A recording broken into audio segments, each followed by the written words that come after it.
sina Mayor Kalugay at si Alice. Magkasosyo din ba sila sa business? Kilala nyo ba si Mayor Dong Kalugay? Si Mayor Dong kilala po. Kilala nyo. Paano nyo siya nakilala? Kinain kami sa isang restaurant. Nagkita kayo sa isang restaurant. Kailan yon? Hindi ko matandaan kasi ilang taon na po eh. Ilang taon na? Ilang taon na mula nung nagkita kayo sa restaurant? Before pandemic ata. Before pandemic. So bandang 2019. Siguro. Mga 5 years ago. Siguro po. Anong okasyon bakit kayo nagkita sa restaurant nung bandang 2019? Sumama lang ako kay Alice po. Sumama kay Alice. So, si Alice ang may kilala kay Mayor Kalugay. Opo. Then, pinakilala kayo ni Alice kay Mayor Kalugay. Opo. Okay. Anong okasyon kung bakit kayo sinama ni Alice sa restaurant at pinakilala kay Mayor Kalugay? Ako po. Sumusunod lang ako. Parang malalim talaga yung links nyo sa Suwal. Sumasama lang ako sa kanya. Sa pagkaalam nyo, Miss Sheila, dahil sinama kayo ni Alice sa restaurant noong bandang 2019, ipinakilala kayo ni Mayor Dong Kalugay, may relasyon ba sina Mayor Kalugay at si Alice? Hindi ko pa alam. Alam ko kaibigan po. Kaibigan. Magkasosyo din ba sila sa business? Hindi ko sure. Hindi nyo sure? Sige, hindi kayo sure. So ano sa palagay mo? Kung magkasosyo ba sila sa business? Ang alam ko, kaibigan po sila. Pero kung may business, sosyo, hindi ko alam po. Hindi nyo alam. Pero sabi nyo, hindi nyo sigurado. So anong sigurado nyo? Kaibigan po sila. Kaibigan. Ako yung paan nyo, medyo ninenervyos kayo. Magre-relax po kayo kung magsabi kayo ng totoo sa amin. May alam ba kayo dito sa Alicel Aqua Farm? Hindi po talaga alam po. Paano hindi nyo alam to pero kayong nakarehistro dito? Saan yung farm nyo sa Pangasinan? Hindi ko alam anong lugar. Basta alam ko lang Pangasinan. Sa Suwal ba yung farm nyo sa Pangasinan? Parang hindi po ito pangalan. Hindi. Baka malaman natin in the next, may 2 slides akong ipapakita. Sheila, anong alam nyo sa Alicel Aqua Farm? Wala po. Okay. May ipapakita ako. DTI record ng Alicel Aqua Farm. Ikaw ang nakaregister dito na owner. Sheila, paalala ha, under oath pa rin kayo. Ha? Sa iyo ba itong Alicel Aqua Farm? Hindi ko po alam. Miss Sheila, ito po ay dokumento ng Department of Trade and Industry certifying na ang Alicel Aqua Farm sa Barangay Baciden sa Suwal, Pangasinan ay nakaregister. Nakaregister sa inyo, issued sa inyo ang certificate, Sheila Leal Guo. Nakikita ko yung paan nyo, medyo ninenervyos kayo. Magre-relax po kayo kung magsabi kayo ng totoo sa amin. May alam ba kayo dito sa Alicel Aqua Farm? Hindi ko po talaga alam po.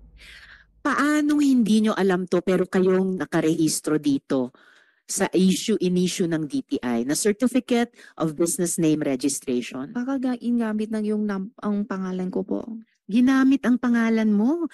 Naku po, posible bang lumalabas talaga dito sa dokumentong ito? Pamilyar kayo sa Pangasinan kasi may business kayo dito ayon sa DTI mismo. O kaya ginamit yung pangalan ko na pang business lang po.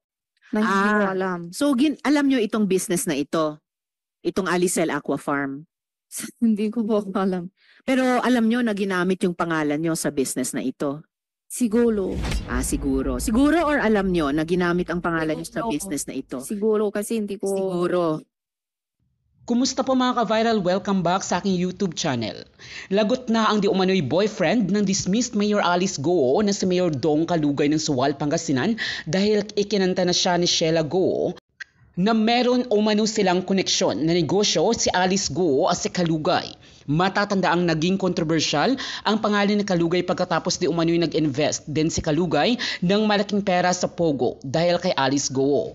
Ayon pa sa source ay inutang pa ng mayor ang pera sa bayan ng Suwal dahil isa itong pinakamayaman na bayan sa bansa. Tinutuntun din ngayon kung sino-sino ang tumulong upang itakas sina Alice Guo, Sheila at Wesley Guo at Cassandra Ong dahil napag-alaman na isinakay sila sa maliit na bangka bago inilipat sa malaking barko papuntang Malaysia.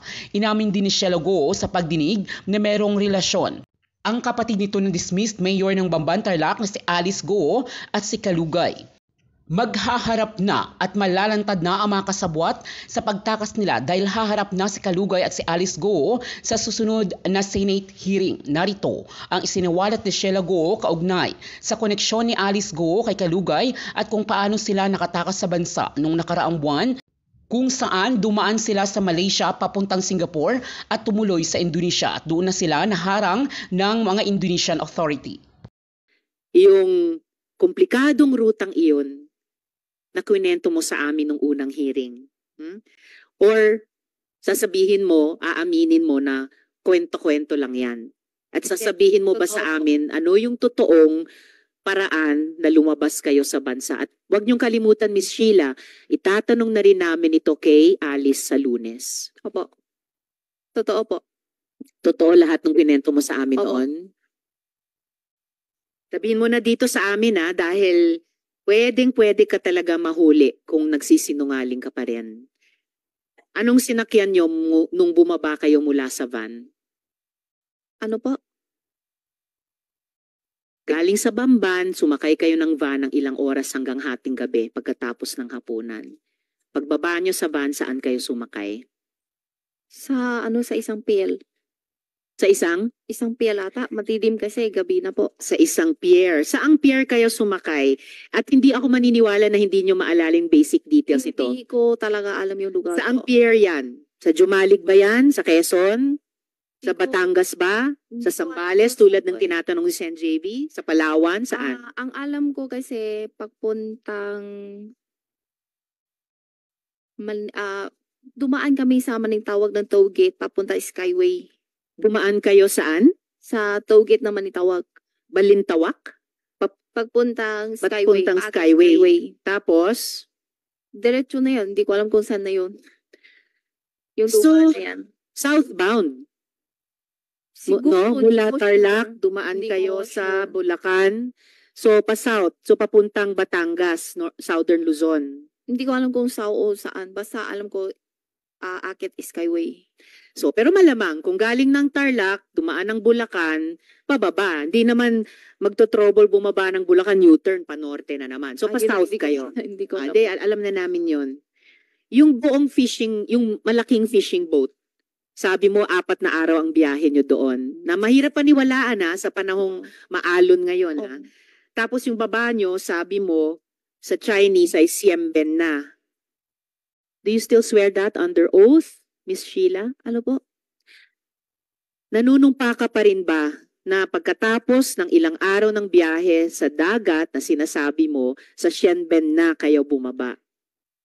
Pagdating, bago sa Sempen na, may isunto sabi ng isang small na maliit ng ng pool. Mhm. Bago lating sa Sempen na. Okay, so pero na ini-insist nyo pa rin sa Siemben na kayo bumaba eventually. Sabi West, tanong kasi pagdating doon, tanong ko kay Wesley kung saan tayo. Mm. Sabi niya Sempen na. Okay.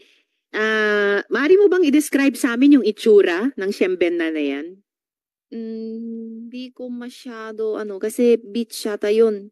Beach, palang beach na may buhangin. Siyempre naman, beach, so may buhangin. Oo. Ano pa? Yun lang po kasi umaga na ata kami nating doon. Umaga. Wala So may naman. araw na. Ano pang Ah, nakita mong detalye ng wala. beach sa Siemben na? May tao pero hindi May kaunting... Palang turista ata yung tao na yun. Naalala mo ba kung natatakan yung passport mo? Kwento mo nga kung natatakan yung passport mo doon sa Siemben na. Natatakan ba nung pagdating nyo kaagad doon? Hindi po. Hindi natatakan or natatakan pero hindi kaagad? Hindi siya paano ba? Hindi siya natatakan. Hindi siya natatakan. Okay. Diretso kami sa Malaysia, ba yun, Sempen na? Yung? Hindi ko pa alam eh. Ay, nako. Kasi Malaysia pagdating, talaga yon. Pero eto, Miss Sheila, so sinabi mo hindi natatakan yung passport mo. Hindi mo naalala yung pinakita ko nung nakaraang hearing. Ito yung passport mo. May tatak o tatak kuno. hindi Diyan ko sa alam Sabah. Hindi ko alam po kasi saan galing. Kasi ang alam ko yung babae ang bahala dyan. Yung babaeng bahala dyan. Pero ito, pinapakita ko sa inyo, Opo. pinakita na namin ito nung nakaraang hearing. May tatak yung passport mo, entered Sabah. Alam ko. So may tatak. Opo. Ang problema, hindi nagmamatch ang stamp sa totoong dapat na stamp kung Sabah talaga ang baba ninyo. According to these stamps, July 18 or basa ng iba July 19 kayo pumasok sa Malaysia, pero via Kuala Lumpur. Kasi yung ganyang klaseng stamp daw ay itatatak lang sa passport kung galing ng KL. Ha? At July 19 ka lang pumasok sa Sabah. Ayon sa stamp na yan. Sa makatuwid, nauna ka dapat sa Kuala Lumpur kaysa sa Sabah. Pero ang kwento mo noon hanggang ngayon, mula Pilipinas, galing sa Sabah. Dumaan muna ba kayo sa Kuala Lumpur bago sa Sabah? Kuala Lumpur po. Miss Sheila naman, Malaysia din. Oh, Malaysia. Kasi pagdating kami sa Sempen na, Mm. may ano pa, biyahe pa kami. Mm. Biyahe kami, tapos dalating sa isang lugar, Mm. Malaysia na yan. Nakainan alaw kasi kami doon. Mhm. Bago tayo dun sa mga pinuntahan nyo pagkatapos ng Sabah, kung talagang pumunta kayo sa Sabah, kasi pati dyan sa stamp na yan may duda eh. Oh. Sheila, sasabihin ko sa inyo yung napag-alaman namin, galing sa mga kaibigan naming napagtanungan sa Sabah mismo kung saan kuno stinamp itong stamp sa passport nyo. Sila'y galing sa Democratic Action Party, sister party ng Akbayan Party sa Malaysia, at wala silang dahilan magsinungaling tulad ng duda namin sa sinasabi mo. Ayon sa kanila, wala kayong legal entry sa Sabah. Pati yung stamp sa passport na nag-i-indicate na dumating kayo sa Sabah, fake daw yung stamp na yan. Kinumpara nila sa totoong stamp na dapat tinatatak sa Sabah. Pero ang nakukumpirma nila, ito credible information na ng aming komite, subcommittee, tumating kayo sa Kuala Lumpur noong July 18. Kaya ang gusto kong malaman, paano kayo nakapasok, Sheila, sa Siemben na, kung totoo ito, at paano naman kayo dumating sa Kuala Lumpur?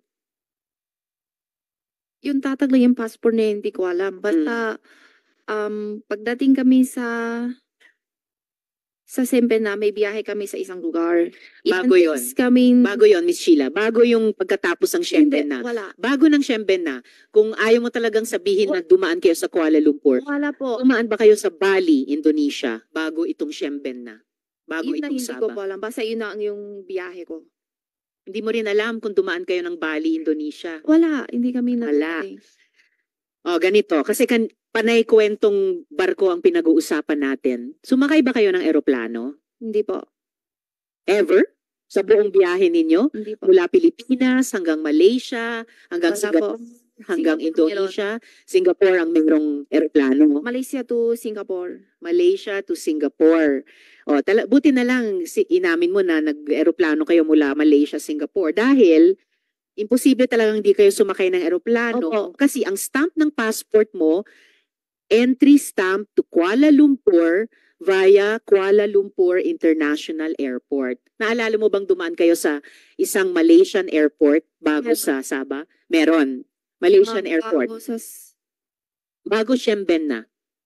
Wala po eh. Wala rin. Oo. Pero itong verified information namin mula sa isang official na grupo sa Malaysia na yung tatak na entry stamp sa Kuala Lumpur galing sa Denpasar, Bali. Naalala mo, dumaan kayo sa airport sa Bali papuntang Kuala Lumpur International Airport? Wala po. Hindi rin. Ako, Miss Sheila, yung situational awareness nyo, dapat talasan ninyo para makapagsabi kayo ng kompleto at totoo sa amin. Kasi po, ano? Simpe na to isang Malaysia, hindi ko alam kung yung Sabah na sabi nyo o ano. Yung Siempen na mismo ay Sabah. Sabah? Pagdating yun sa Sabah na yan, may sakay kami aeroplano pupunta sa Malaysia, yung Kalumpo na sabi nyo. Yun ba yun? Kuala Lumpur. Yung palang Metro Manila sa Pilipinas. Baliktad. Ang alam nung credible sources namin, nag-Kuala Lumpur muna kayo bago itong Siempen na o Sabah. Okay. So from Kuala Lumpur, paano kayo pumuntang Singapore? Aeroplano po. Aeroplano yon. So nag-airplane kayo ulit. in total, sa biyahe nyo mula Pilipinas hanggang nung nahuli kayo ni Cassandra Leong sa Indonesia, ilang beses kayo sumakay ng eroplano? Sabado.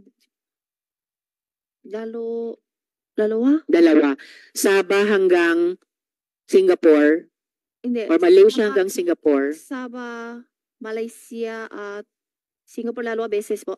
So Sabah papunta sa ibang lugar sa Malaysia, tapos Tapos Singapore, tapos Malaysia to Singapore. 2 beses po. 2 beses nag-eroplano. Kasama niyo pa ba si Alice papuntang Singapore mula sa Kuala Lumpur? Opo. Kasama niyo pa.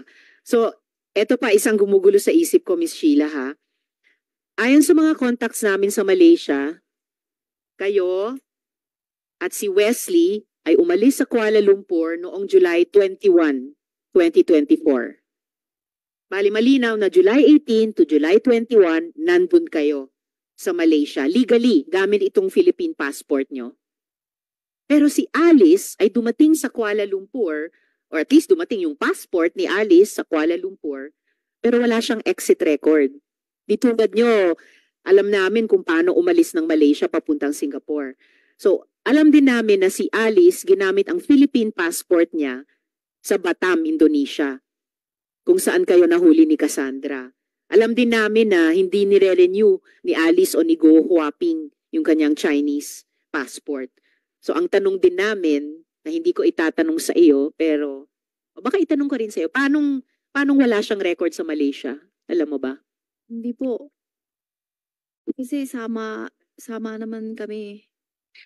Next question. Sabi nyo, pabalik kayo sana sa Singapore from Batam. Kaya lang nahuli na kayo sa Batam. Opo. So bago Batam, Indonesia, nasa Singapore na kayo. Nasa Singapore na kayo, ba't pa kayo nag-Indonesia?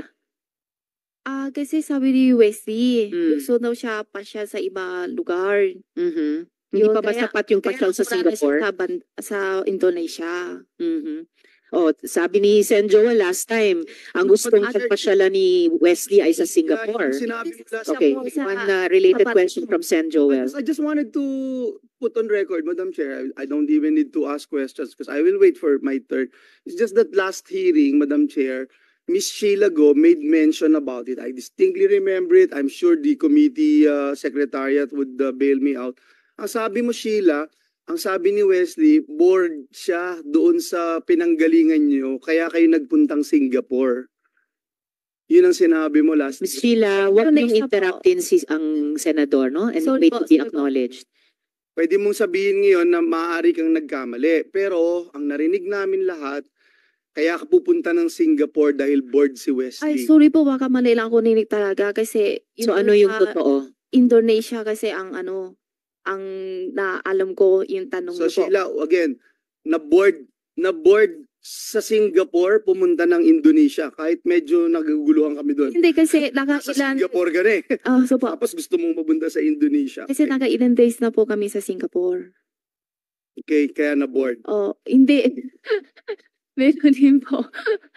Kasi So, hindi nakailan ka araw kami na-board sa sa story Singapore mo, kasi ano? Sheila? hindi pwede kasi lampas sa isang buwan sa Singapore. Ms. Sheila, nagugulat ako. Well, buti na rin, tulad ng naming mga Sorry po. Pilipino, bilang isang Asian din, nakakayanin nyo pang tumawa. Kahit sa prospect na 500 years na pagkabilanggo kung ma-convict kayo sa kahit isang count lamang ng money laundering, kahit sa low end na 7 years. Sana seryosohin nyo po itong hearing na ito, dahil Opo. hindi lang ang Senado, hindi lang ang House, Opo. nag-e-effort mag-imbestiga, Opo. pati yung mga executive at constitutional body, sobrang interesado sa mga kaso ninyo. At dapat Opo. sa maikling panahon na lamang ng aming investigasyon at yung maikling panahon na lamang posible ng executive at ng constitutional bodies ng Pilipinas, pag-isipan yung mabuti, humingi kayo ng payo sa abogado nyo, pag-isipan yung mabuti, mag-cooperate seriously sa investigasyong ito. Kung gusto nyong medyo mabawasan yung pasakit, no, na maaring saluhin ninyo dahil sa consequences ng inyong mga iniimbestiga naming ginawa ninyo. Miss Sheila, nung tumakas kayo sa Pilipinas kasama ni na Alice, hindi nyo ba alam na May arrest order na para kay Alice Go. Hindi nyo ba alam na may sabina ang Senado sa inyo? Yung mic nyo? Hindi po. Hindi nyo alam. Kailan ang huling beses na nag-usap kayo ni Alice? Ano po? Kailan kayo huling nag-usap ni Alice? Kailan? Sa Pilipinas po? Kahit saan. Kailan kayo kailan at saan kayo huling nag-usap ni Alice? Yun sa Indonesia po. 19 o 20 yung hiwalay po kami. 19 or 20 July. Si Wesley, kailan kayo huling at saan huling nag-usap ni Wesley? Parehas din po. Pareho. Sabi nyo sa amin noon, nakatira kayo sa Bulacan. Apo. Kailan kayo dumating dun sa Bamban? July first week, yung last. First week, July.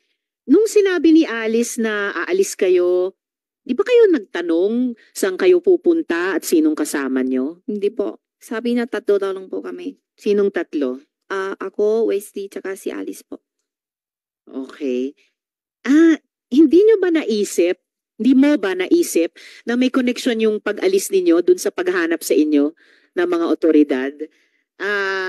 Sabi nyo nga sa amin nung unang hearing, ikaw ay maraming travels, ikaw ang laging travel companion ni Alice kapag nalulungkot siya or basta gusto niyang bumiyahe.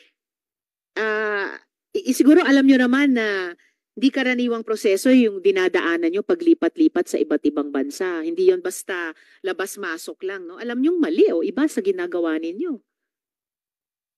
Hindi po. Hindi ka ba nagtataka na parang basta labas-masok na lang kayo sa iba't ibang mga bansa? Una, ganun kadali lang kayo nakaalis sa Pilipinas kahit pinaghahanap kayo ng otoridad. Tapos, papasok kayo sa ibang bansa, lalabas sa ibang bansa, ang dali-dali lang. Hindi ka ba nagtaka? I'm sure, yung mga dating biyahe nyo, dumaan kayo sa tamang proseso. O kahit ba sa mga dating biyahe, labas-masok lang sa parang ordinaryong pinto ng bahay. Hindi po, kasi tama, labas po. Di mo ba naisip na parang ang weird, walang kahirap-hirap, ang dali-dali lang umalis sa Pilipinas kahit pinaghahanap kayo ng mga otoridad? Hindi ko po alam, inahalap po eh. Okay, ngayon, humihingi kami ng dagdag na impormasyon sa iyo, Sheila. Po. Sino-sino ang mga tumulong sa inyo makarating mula dito sa Pilipinas hanggang sa Batam, Indonesia? Sa totoo lang At po. meron ba kayong naalalang police escort? Or kung hindi police, mukhang escort or nakabihis police? Kung hindi man nakabihis police, mukhang bodyguard o escort? O di kaya mukhang militar? Sa totoo lang po, hindi ko po alam. Wala ba kayong napansing kasama ninyo mula dito sa Pilipinas hanggang Indonesia kung saan kayo nahuli ni Cassandra na may ibang kasuotan na mukhang uniforme or mukhang security, mukhang bodyguard na nag-escort Wala sa po. inyo? Wala po. Nakarating ka na ba sa Sual, Pangasinan? Hindi pa po. Hindi pa. Pero sabi mo nung nakarang hearing, alam mo na hindi Pangasinan yung isang pinuntahan nyo. Mm-mm. So, alam mo yung Pangasinan.